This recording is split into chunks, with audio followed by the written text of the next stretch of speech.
and South Africans are buying and selling gold coins like never before.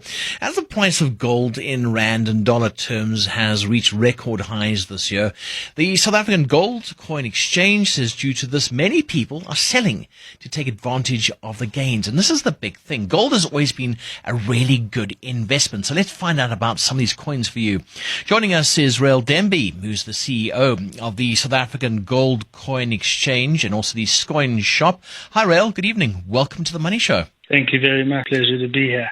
Gold coins, this is something that Bruce perhaps has underneath his pillow.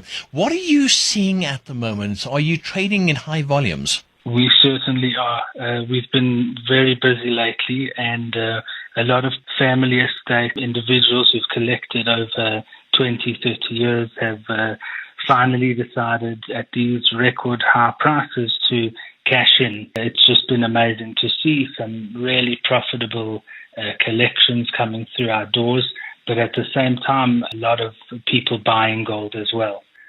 Yeah. Rael, talking about Krugerrands, and I remember, I think I was actually speaking to you many moons ago, and Krugerrands, people were complaining that they weren't getting the value back, and there was this whole warning, don't go and buy them. But things changed. Where do we stand now with Krugerrands?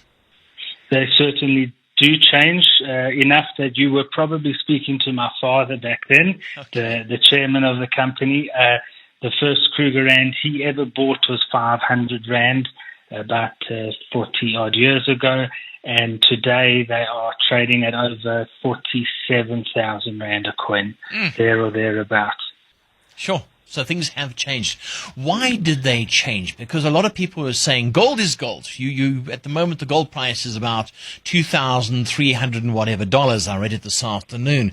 But gold is gold, but it's the whole design, isn't it? It's the whole sort of aspect, the design aspect of the coin. There's many benefits of owning gold in various forms, coins or bars or even digitally or through the stock markets. But with Krugerrands, it's this beautiful story, over 50 years old. The first ever Krugerrand was 27 Rand in 1967.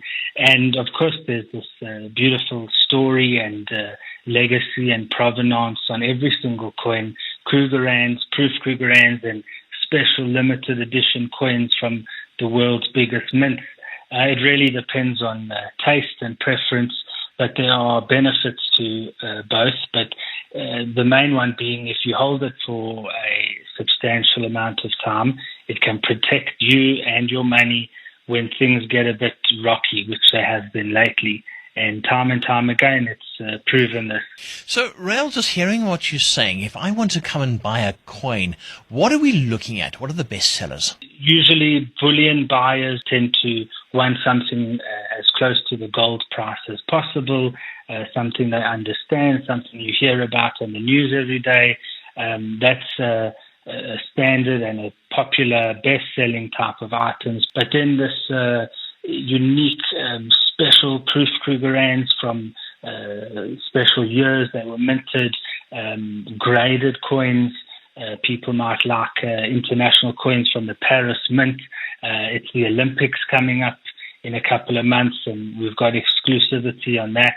And then really old ZARs, felt points, tickies and pennies, and those types of coins that were once worth £1 could be worth 1 million Rand today.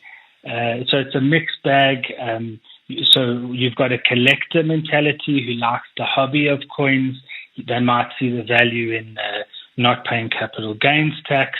And then you've got a bullion buyer who maybe is more investor focused, who understands it in an investment category. Yeah. There's a question here. Do you have to have some sort of license to deal in gold if you're talking about high volumes? You don't. In the physical form, in the physical sense, being regular Krugerrands, or any type of coin for that matter, but you have authentic and authorized dealers of the mint, of the Rand Refinery, the manufacturers of Krugerrands, and then it's not the same as gold ETFs or something you might see on an exchange. And these are what we call secondary gold. It's not a bar or a doré, raw gold or gold you find in your teeth. This is like special gold minted by these wonderful institutions from around the world. And then when you trade in these coins, I mean, do you do this online? Can they come into the coin shop? How does it work? So we've seen a lot of people bringing in their entire collections. Some of them store them with us. We store gold for a few thousand people in South Africa and abroad. And if we're holding it for you already, it's easy, but you can come into a coin shop. We've got 10 around the country, or we can come and collect it from you with very high security assistance. It's very seamless. We've listened to our clients over the years. We've tried to make things as very discreet as possible and quick and easy to do. People are sometimes worried, obviously. You've held these coins under your bed, like you said, Bruce has for many years, and then one day you need to sell it. How do you get it to us? And we are fully equipped logistically from an insurance point of view. We are we understand physical coins, and a lot of South Africans have coins. They want to sell them, and a lot of them want to buy them at the moment. The gold prices gone a bit wild, as you said, and maybe the instability in the country or globally has got people thinking that maybe cash is not king anymore. Yeah, I mean, the gold price now $2,317.61. Rael, do you find that when it comes down to, say, Madiba, if we go back 30 years now, we got ourselves a gold coin with Madiba's face on it, that must have been a great investment, because today I would think you could sell it for quite a bit of cash.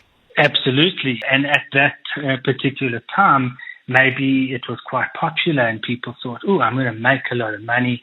And they did, and lots of people did, in fact, buy. Then the market slowly dropped a little bit. The gold price really weakened. The rand was actually doing stronger at the time. And what the ultimate answer to this statement is if you waited long enough, you would have made a small fortune. And if you wait even longer, you could. Lots of people maybe bought and sold too quickly. But for overall, we've seen these people bring in a vast array of products, from Krugerrands to Mandela medallions or coins, or maybe even some old coins. And this whole collection that we thought would be best for them has really turned out to be the best for them, and they are making big profits now. So that we're really happy about that for our customers, past and present. And just one final crazy question. You haven't found the Kruger Millions, have you? Well, we are doing some really cool advertising. I'm sure maybe you can Google us or go check us out. We've got this beautiful story about the Kruger Millions. Anyone listening should watch that, and watch that very carefully. I think that's a little clue there. But we haven't exactly found them, but we've got a lot of coins similar to that. So I can't say, I can't confirm or deny that we do have the Kruger Millions. We'll just leave it there. Rael Demby, who's the CEO of the South African Gold Coin Exchange and the Coin Shop. Thank you so much for coming on to 702 and Cape Talk.